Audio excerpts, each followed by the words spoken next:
We have a number of things to go through today, plus we're starting a new unit 3 today.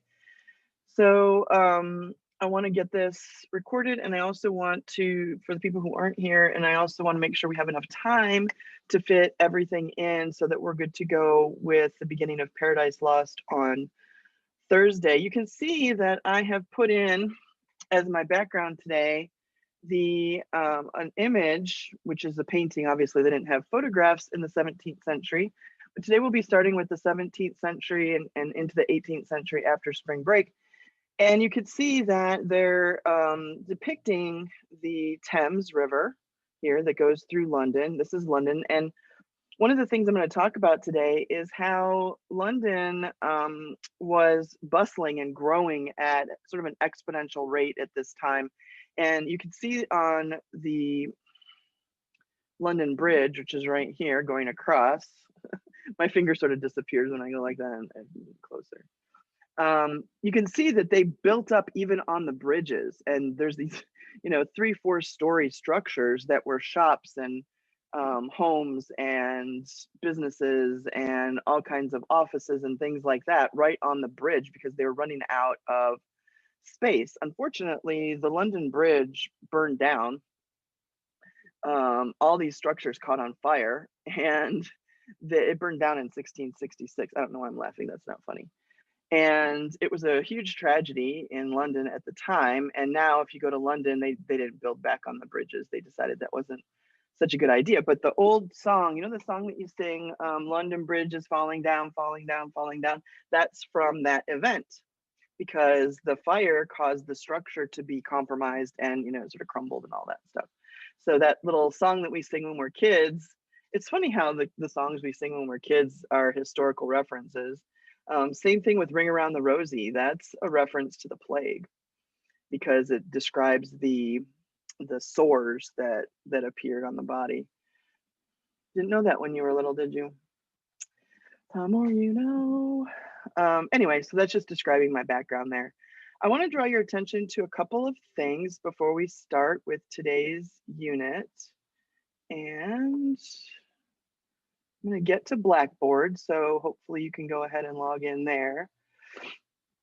But I want to start off in Classroom today because there is some new information. As we get closer and closer to the end of the school year, there will be more information, especially for seniors, that you need to clue into. I will try my best to communicate that to you. Hopefully also you're in the Google Classroom for your counselor and for the College and Career Center because they pass out information.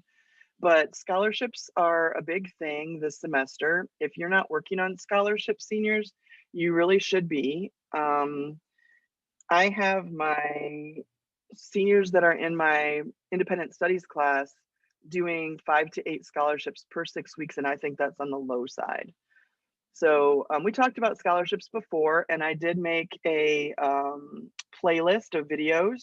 But if you go to the classwork section, I don't really use this for actual classwork. I usually just put reminders there in case, in case Google Classroom is your to-do list. But I did make a section called Scholarship Tools. There are sometimes I'll pop some on there for juniors. So juniors, you can kind of keep that in your back pocket too, and maybe just a heads up for next year so that you know what to expect. But they came out yesterday with the local scholarship application, and I wanted to bring that to your attention, seniors, so that you need to watch that video because there are many people in our community who want to give you money for your education. So if you watch the video, the counselors made a video about how to do the application and where to access it. You're going to access it on your portal. So on your grade portal, and you have until the 26th of March. The application closes then. But this includes all kinds of organizations from our local community because the community recognizes that you might need some help getting started with college. You might need to buy a laptop, a car, you might need to pay fees for your boarding at school, stuff like that. Maybe you need help with tuition, maybe some of it's covered by FAFSA and some of it's not. So there are tons of community scholarships that you can apply for, and I put that right here under Scholarship Tools.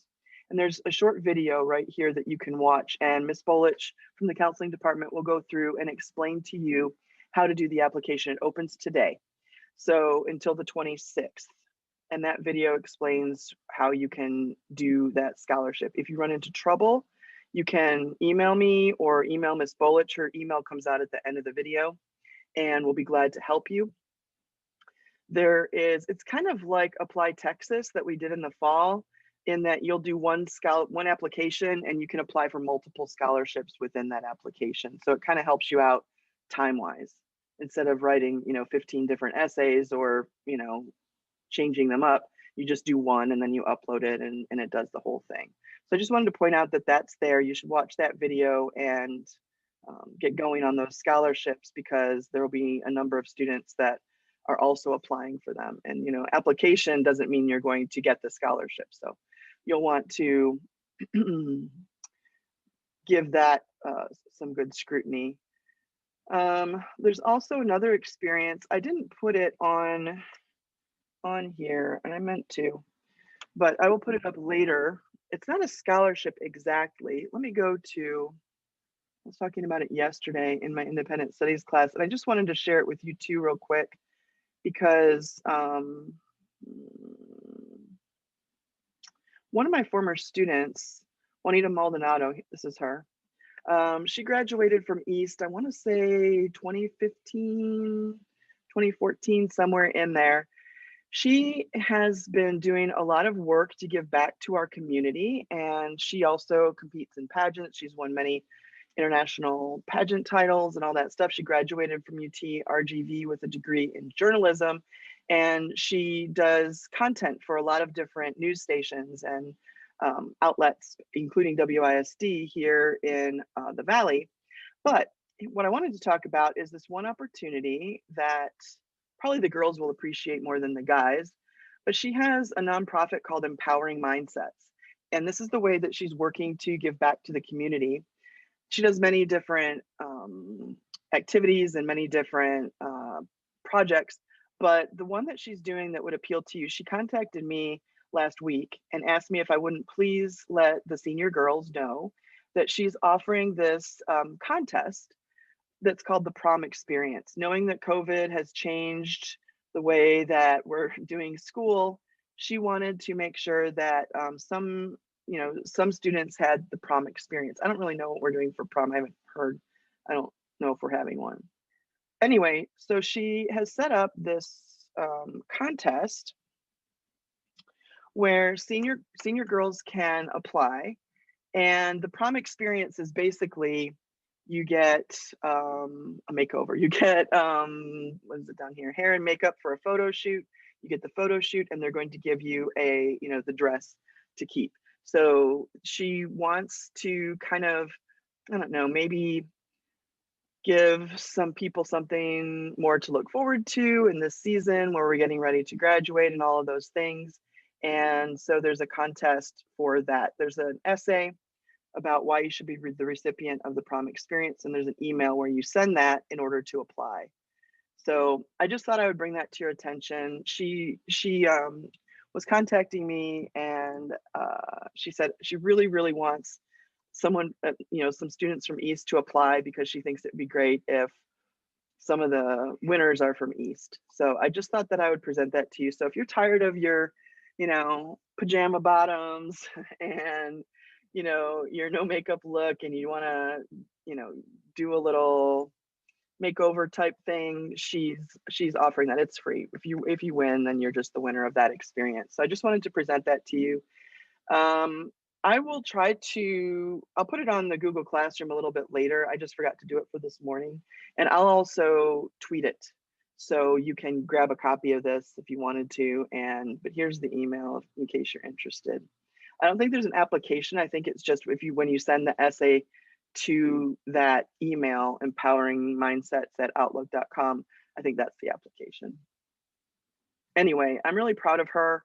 I'm proud of so many of my students. I'm so happy that they keep in touch with me so that I can turn around and offer you, the current students, opportunities that these former students are involved in. Sometimes I bring them in for, especially in my independent studies class. So juniors, since you're finishing English 4 this year, if you're interested, I do teach an elective class that's called Independent Studies in English. It gives you pre-AP credit on your GPA. And we do research, we plan for college, we work on the college admissions essays. They have to do a certain number of scholarships per 6 weeks as part of their grade. And I sometimes have people like Juanita come in via Zoom and kind of talk to the students about their college experiences and opportunities that they have to offer that people can take advantage of. So juniors, you might think about taking that course. You can ask your counselor if you have space free in your schedule for next year. Seniors, sorry, you're graduating. I'm not sorry you're graduating, but I'm just saying you're not going to have that opportunity. Anyway, so I will put that's for my other class. I will put that stuff up when we get off of our Zoom call today. Just making a note to myself. All right, let me switch over to Blackboard because that's where most of our content is. The new unit went up Saturday, I think. So under course content, you will see Unit 3. Unit 3 is going to take us into the week after spring break. So we'll do sort of like the 17th century before spring break, the midterm, then we'll have spring break, the paper, and then we'll do the 18th century, which is also part of this unit. But if you click on that third unit, you'll see it set up the same way as the other units. So there's the same basic setup. There's some basic information to read here. There are the objectives for the unit, which is to move into the 17th and 18th century and be able to distinguish it from writing of other periods, to articulate changes in the English language and the ramifications of the Enlightenment. I'm going to talk about the Enlightenment a little bit today, and the thinkers of the 17th and 18th century, articulate responses to specific questions on readings, demonstrate communication skills, and demonstrate social responsibility. The graded assignments for this unit are the essay number 1, because I pushed it back. So it's going to count kind of during this unit, and the submission for that is in this unit folder. So that one is coming up on the 21st. We've been talking about that paper in more and more depth. There are 2 discussions associated with this unit and the midterm, of course. So those are the grades that are coming up for this unit. Here are the readings. The readings are the background information on the early 17th century. I'm going to go over some poetry today. You don't have to read it necessarily. I'm just going to kind of talk about it, and you can take some notes today, some of the 17th century poetry, and then Paradise Lost and Gulliver's Travels. We're not reading the entire, either one of those in its entirety. We're just reading kind of like the beginning of each one. They're very long works, and we would be spending the rest of the term reading them. So we're just going to, this is a sampler course. So we're just sampling the pieces as we go through. Contextual notes are here along with your terms. These terms should be coming up as we talk about these pieces. So this is usually where I get the terminology for the exams. The essay submission is here. That's not until March 21st, but this is where you can find that. The discussions. This week we have discussion 4, which I'll talk about in a minute, dealing with Othello, but 5 and 6 are through the beginning of April. So we'll be finishing up this unit in right after spring break, so going into April. And then the discussion will continue for the following week as we start the new unit. Just as a reminder, at the end of each unit folder, there is a spot where I put the videos from class period. So as soon as I upload to the YouTube channel the video of class, I will also link it here. So if you need to go back and watch a specific class period, then you can go to where it says videos of lectures and look at that material. And then under other materials is where I start putting in the slideshows and maps and other things like that that might be helpful to you as you study, or things that I reference as I'm going through the material for class. So today I have a slideshow that I'm going to do on 17th century literature. And if you ever need to go back to that, all that stuff is always there under other materials. So just same structure as the other units. Everything is here. And in the discussions, 5 and 6 should be visible at this point. We're doing 4 this week. Yeah, 5 and 6 are there. Those are coming up. We're doing discussion 4 this week. So let me talk about that while we're still here in Blackboard. Discussion 4, your post is due on Friday, which is the 5th, and then your replies are due on Monday. Since we finished Othello, this is about the play. So it says the Renaissance is celebrated as the birth of humanism. Review humanism in case you need to. There are some, page references so that you can go back to that if you need to. Also, there was a slideshow where back in the previous unit where I was going through, there's a slide especially on humanism. Then in your answer, explain this term and apply this humanist concept to the art of Shakespeare in Othello. Some argue Shakespeare was one of the first psychologists. So how do you think Othello explores the psychological complexities of motivation? And then that post is the usual length. So how does humanism apply to the play? How does the concept of humanism kind of turn Shakespeare into a psychologist before psychology was invented? That kind of thing. I think you would probably write about the inner workings of the minds of the characters, the motivation, especially of Iago, and those sort of inner workings, and you can connect that to humanism. So that is the discussion for this week. Do you have any questions about that? You can put them in the chat or you can contact me. I think the people that are having the most success are generally working on their discussions a little bit ahead of time, like maybe today start getting your thoughts down about it. Tomorrow, maybe start articulating your ideas so that you don't have to sit down on Friday and curse Mrs. Ramos because I have this discussion to do and it's going to take me 4 hours to get it done. So I think if you plan ahead and you do a little bit as you're thinking about the play and wrapping it up in your mind, you probably would have a head start for your post on Friday. Sunday was the deadline for discussion 3. I pushed that one back a couple different times because I wanted to make sure everybody had an opportunity to do it and finish those. So I'll be grading them probably tomorrow and changing everybody's grade who had an incomplete. If you had an incomplete, it's just because I was trying to give you the opportunity to finish that completely with the replies before I graded it. So if you finished since last week, all the ones that were finished on Wednesday last week, the grades went in and I graded those already. But the ones who hadn't done the replies, I was just sort of waiting till Sunday. So I'll look at those tomorrow. Tomorrow I don't think I have any classes. So tomorrow I will work on grading those, and those discussion 3 grades should go in. I think that's it from Blackboard. Hopefully all that makes sense. All right, let's go to the calendar then.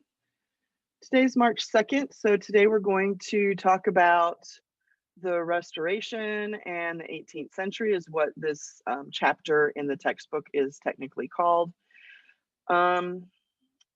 I'm not going to go too much into why they call it the Restoration. You can definitely read that in your textbook, which has a lot of history background.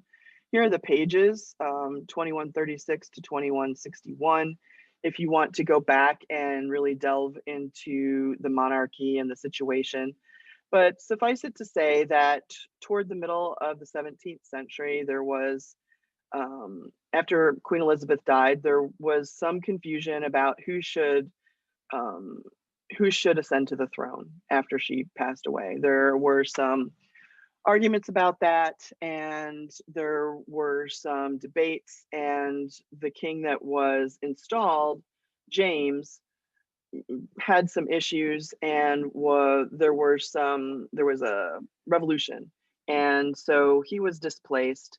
And so the restoration is the period of time that we talk about where the monarchy is restored back after that initial sort of um, I don't want to say skirmish because it wasn't a physical thing, but debate and troubles. It was a troublesome time for the country because if you don't have a leader that's clear, and some people think this one should be the leader, some people think that one should be the leader.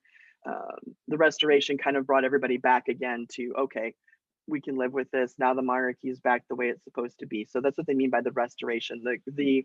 The monarchy has been restored to its proper. So you'll read about Cromwell if you read through that material and his revolution, and that's just basically why they call it the Restoration. Sometimes you'll hear me just say the 17th century because the Restoration doesn't have a lot, has more to do with history than it does with literature.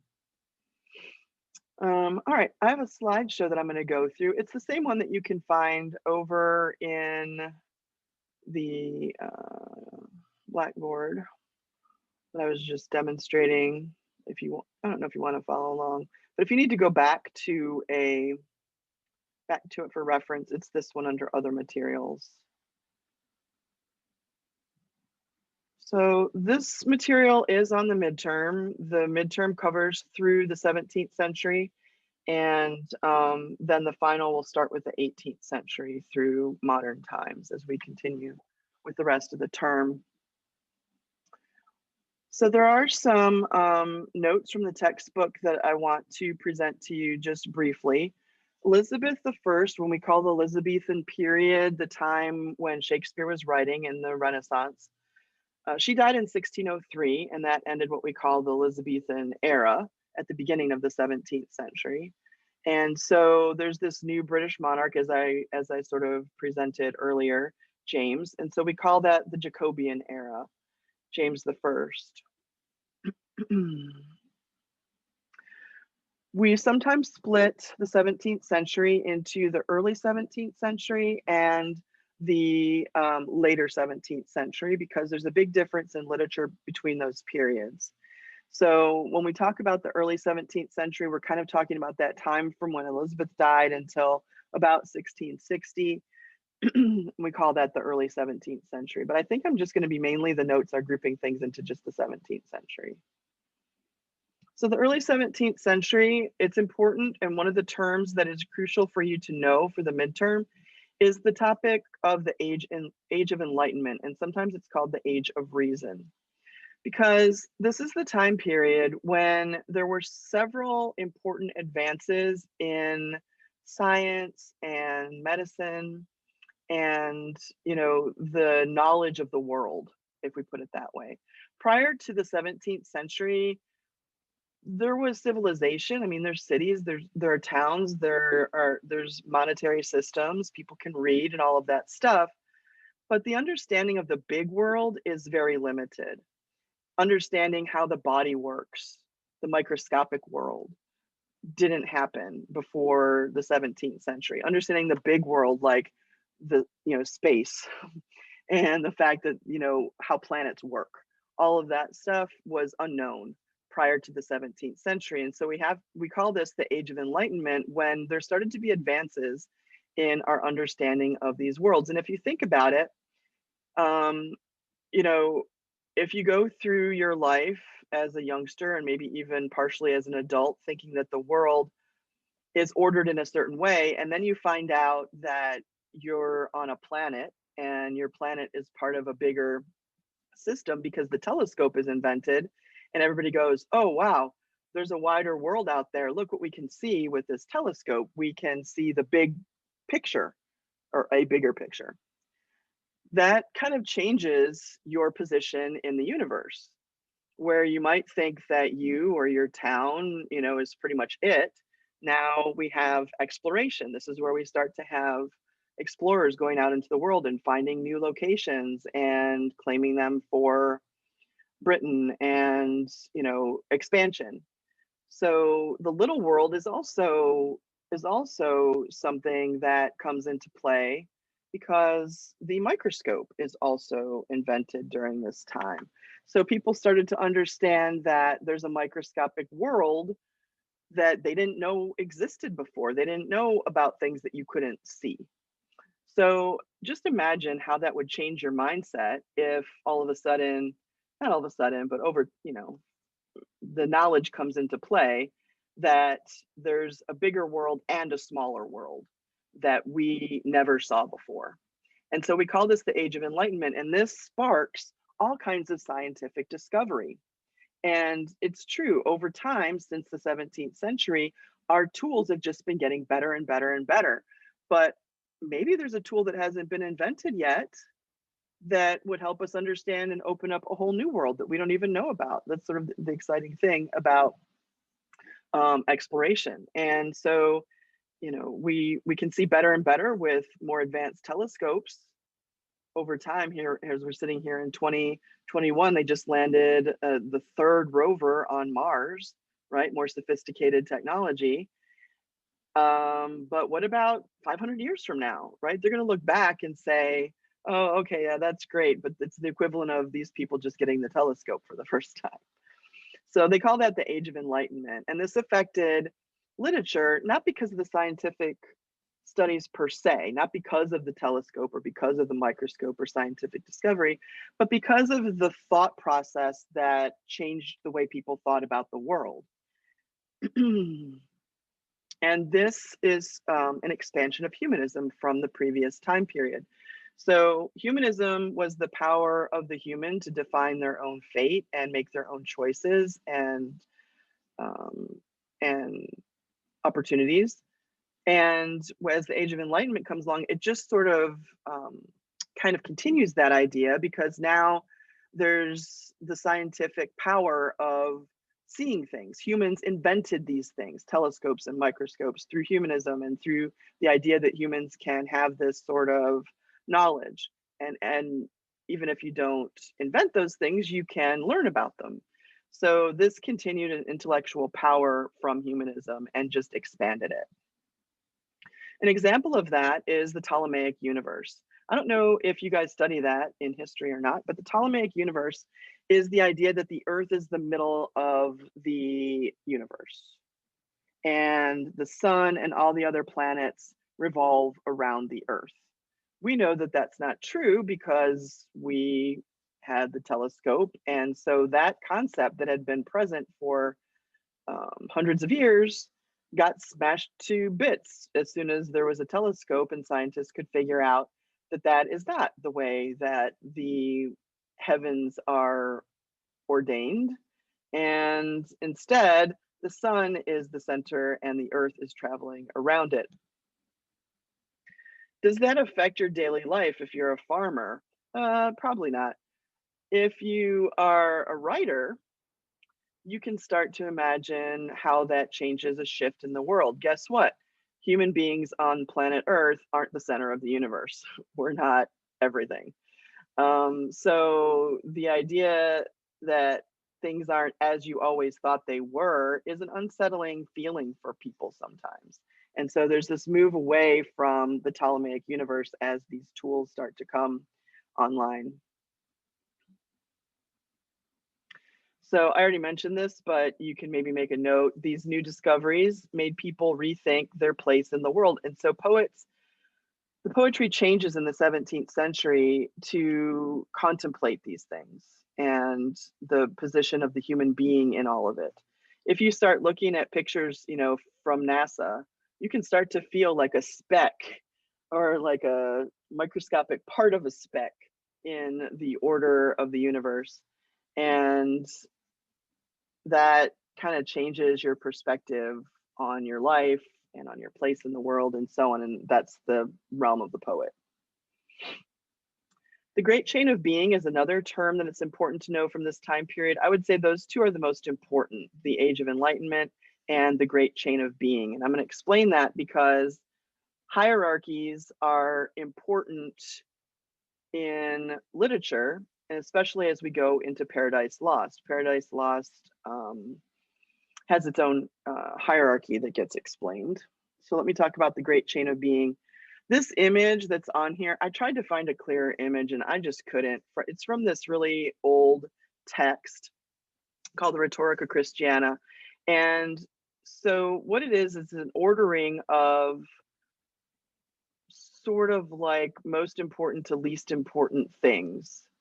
And I don't know, it sort of feeds into hierarchical structures, but in a way, it's just sort of something that we take for granted, but it was kind of a new idea for them back then. So the great chain of being, everything starts with God, and you can see, I'll show you some close-ups of this image in a bit. You can see God is depicted here up in the heavens. Second most important or powerful are the angels. This concept is going to play out in Paradise Lost very prominently. After that comes kings and queens, royalty, and then after that comes commoners. So humans have also their own hierarchy because kings and queens, royalty was ordained by God, so they are above the station of common people. Then down here you have the animals, animalia. So air animals, sea animals, land animals, then plants and minerals, and down to the molecular level, which they didn't really know about, but down to the mineral level. Let me show you some close-ups. So this is depicting, of course, God with Christ at his side there, and the angels here. This iconography, this imagery is something that is going to come up again in Paradise Lost. Paradise Lost starts off in Pandemonium, which is the precursor to hell, but there is the imagery of God on his throne with the angels surrounding him and so on. The next level is, there are some angels here, and then we have the human beings. And then this is kind of a close-up so that you can see the levels of the creatures. The beasts of burden are down here. The beasts that are used to, plow the land, and, farm animals. And then below that, trees, the earth, and all of that stuff. So and you can see the chain running through that, right? Can you see the chain here that is linking all of those things together? So suggesting not just that everything is connected, but also that God is the one. You see up here, he's holding, I'm trying to zoom in. It's just going back to the previous slide. Hold on. I don't know, maybe you can see that on your screen. He's holding the end of the chain. So the symbolism there is that God is the creator and the controller of all of those things, straight down, and everything comes from him. So that's the concept of the great chain of being, and you will see it reflected in literature. All right, so let's talk about the literature of the early 17th century, which we're about to start with Paradise Lost. Characteristics of literature of the time period. You need to know the term patronage. We've talked about this before, back when we were talking about Shakespeare.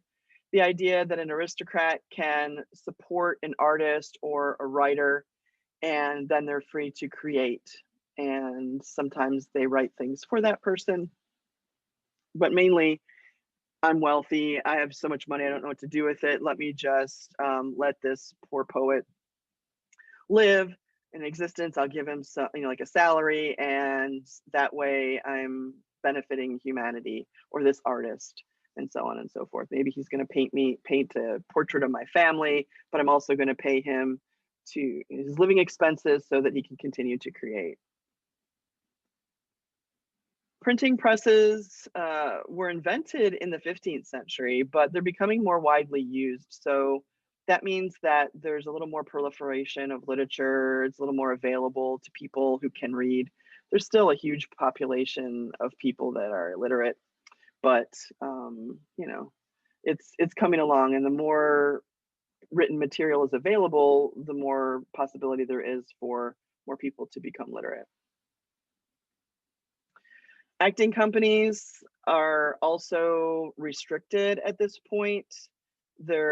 We saw the burgeoning of theater in Shakespeare's time, but because there are licensing restrictions, fewer writers could make money in the theater, and so it was kind of abandoned. A little bit later on into the late 17th century, early 18th century, we also have the influence of the Puritans, who felt that plays were sacrilegious, and putting yourself on display in any way, even if it's a creative way, was not to be tolerated. And so there's a period of time where there was no theater in England for that reason. And then the Puritans came over here. Here's some more characteristics of the literature of the period. The reason I like to do these characteristics for each section is so that you can tell the difference between a romantic poem and a medieval poem and a Renaissance poem and a 17th century poem. That's why I'm doing that, because on the exam, one of the essay questions is going to ask you to identify a poem and the period that it comes from. So that's why I always like to go through the characteristics of the literature from this period. So in the early 17th century, there's less writing in long sonnet sequences. Pastorals are kind of old news, mythological narratives, the elaborate ornamentation of the flourishes that we see in Renaissance literature are kind of behind the times. And we move into literature that is more like regular speech, has some witty elements to it. We run into satire, which we will see mainly in the 18th century, but a little bit in the 17th century. Love elegies, poems to the death of a love, not a person, but, well, sometimes a person, but the love itself, the relationship. Metaphysical poetry, which I will show you some examples of in just a minute. Metaphysical poetry is complex and beautiful, but it takes a lot of teasing out to figure out what's happening in metaphysical poetry. Religious poetry and the essay. We have not seen the essay as a feature of literature previous to the 17th century. But as the Enlightenment is occurring, more and more writers and philosophers are writing out ideas. And so it's not a poem, it's not a play, it's not a novel. The novel isn't even invented yet. And so it's just sort of like thoughts on a topic. And so the essay kind of comes to prominence during this period. I want to try to fit in a little bit of the essay, but I don't know. It's not on the schedule yet because I don't know where it's going to fit in. I'll try. Maybe it'll just be one of those things that I show you and not that you read ahead of time. All right, so let's look at some examples of 17th century poetry. And you'll notice that we're going to focus on one poet, and that's John Donne today. 3 of his poems. I'm going to go through them pretty quickly because we're sort of running out of time here. But the idea is to demonstrate the qualities of poetry from this time period that I just went through. So you'll see for each poem, there's a reference to what qualities of 17th century poetry are being displayed in that piece by John Donne. These are all in your textbook in case you want to go back and look at it. But The Flea is the first one that I wanted to present to you, and it's an example of metaphysical poetry. Metaphysical poetry has one main feature, and that is the conceit. A conceit is a metaphor, but it's a highly specialized metaphor in which the writer has created an extended metaphor that's complex, it's innovative, there's a comparison that's sort of like really odd. And through the course of the poem, the conceit reveals itself to make sense, even though it might not make sense at first. Also, this poem is an example of satire. So I will read it for you, but let me just tell you that this poem is about a guy who's trying to get a woman to have sex with him, basically. And his argument is, well, we've been sitting here close together and this flea's been jumping on us, which I'm not even going to get started on how gross that is. But yeah, this flea's been jumping on us and it sucked your blood and then it sucked my blood. So our blood is already mingled. We might as well just go ahead and mingle some other body parts and fluids. It's basically the argument of the poem. Shocking, I know, these 17th century writers. And John Donne was a minister. So it goes like this: mark but this flea, and mark in this, how little that which thou deniest me is. Me it sucked first, and now sucks thee, and in this flea our two bloods mingled be. Thou knowest that this cannot be said as sin, or shame, or loss of maidenhead, yet this enjoys before it woo, and pampered swells with one blood made of two.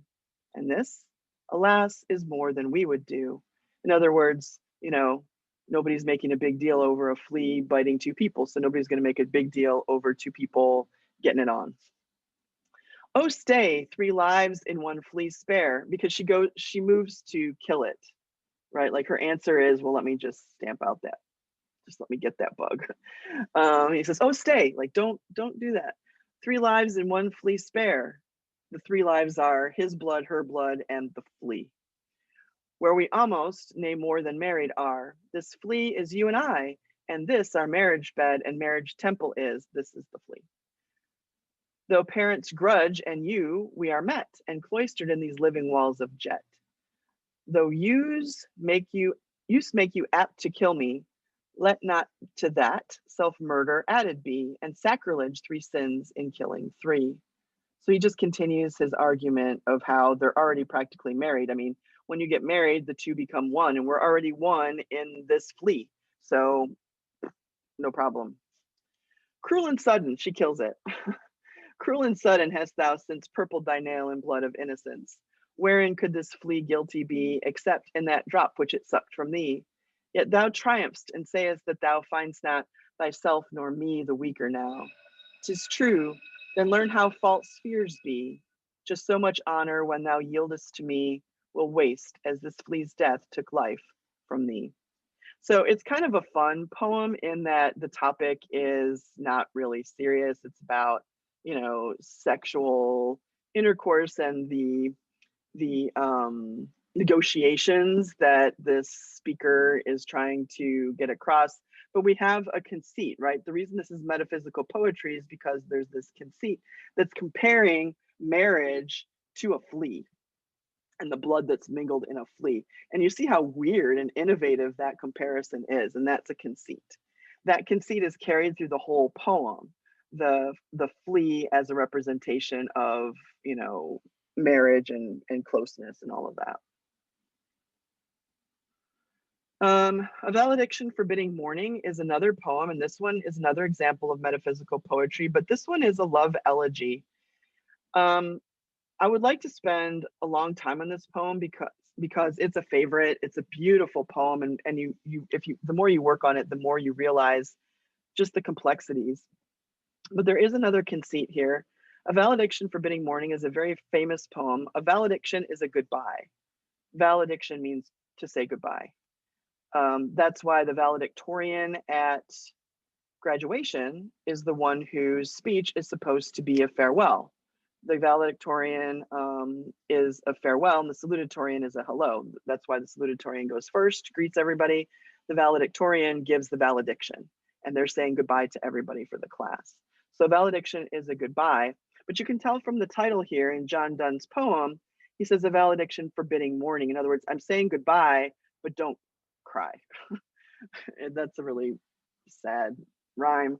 But this poem is about him saying goodbye to someone and how the universe, that it's not a goodbye, it's an expansion.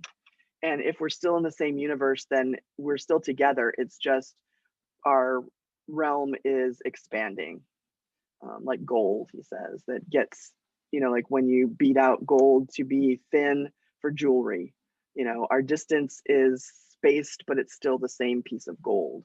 So I'm not going to read this one because we're running out of time, but it's beautiful, and it's about how even through distance we can still be metaphysically together.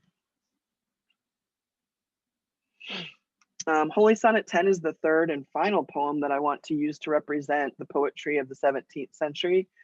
So Holy Sonnet 10 is about how we can overcome death, and it's called Death Be Not Proud. Super famous poem. This is an example of religious poetry. It's short and it's witty because it does this turn on death, death being the ender of human life. But because it's a holy sonnet, it's about the afterlife too. So I'll read it real quick since it's short, and then we'll move on. It goes like this: Death, be not proud, though some have called thee mighty and dreadful, for thou art not so. In other words, I don't think that you're all that mighty and dreadful because we can overcome you, right? For those whom thou thinkest thou dost overthrow, die not, poor death, nor yet canst thou kill me. From rest and sleep, which but thy pictures be, much pleasure, then from thee much more must flow, and soonest our best men with thee do go, rest of their bones and soul's delivery. Thou art slave to fate, chance, kings, and desperate men, and dost with poison, war, and sickness dwell, and poppy or charms can make us sleep as well, and better than thy stroke, why swellest thou then? One short sleep past, we wake eternally, and death shall be no more. Death, thou shalt die. Because of eternal life, right? So death, you think you're all that, but you have to live at the mercy of fate and kings who decide to, have a war and kill people. And not only that, but we can overpower you through our belief in the afterlife. So that's why it's a religious poem. So there is a bit of a conceit here because the idea of death is turned around, and the idea that death is something that's it's inevitable, but it's not unconquerable if you have a belief in an afterlife. So those are just some brief examples of poetry from the 17th century. I want to finish off by talking about Paradise Lost and preparing you to read book 1, which is your assignment for Thursday. On Thursday, you should already have read book 1, which it's not really a book, it's a chapter. If you go to the calendar, you can see, there's the calendar. It's about 20 pages.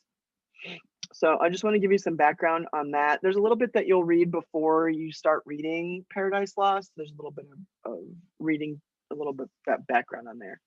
So John Milton was living just during the time period that we're talking about, this middle part of the 17th century. His family was bourgeois. They were Protestant.